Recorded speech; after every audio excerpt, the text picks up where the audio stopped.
এক গ্রাম্য লোক আল্লাহর নবীর কাছে এসে বলছে, হে মুহাম্মদ, সাদা সিধা মুসলমান, হাসরের ময়দানে নাকি বিচার হবে? হবে তো। বিচার করবে কেডা? আল্লাহ। কেডা? আল্লাহ। আল্লাহ? হ্যাঁ। এই যে ডাকি যে সবসময় উনি, উনি বিচার করবে। এই বৃদ্ধ লোক কয়, তো তাইলে আর অসুবিধা কি? গ্রাম্য লোকটা আল্লাহ রসুল তো, তাইলে মোহাম্মদ সমস্যাটা কি? আর আমারও তো আরো কয়েকজনে ভয় লাগাইলো, বিরাট বিচার আচার হইব। আমি আরো চিন্তায় করলাম কেডা না কেডা বিচার নেয়।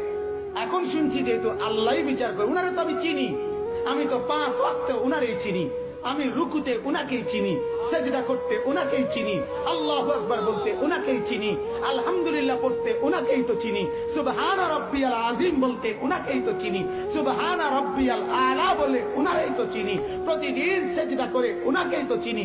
এত চিনি চারে, সে আমারে চিনবে না কেন? সে হিসাব তো সহজেই নিবে। হ্যাঁ, এজন্য মুমিনের মরতেই অসুবিধা কি?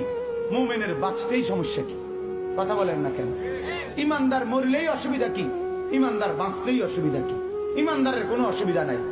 সমস্যা সুদ করে খেতে মরলে সমস্যা, মাইরা হতাইলে বোধে কথা কয় না, বাইরে সিধা করে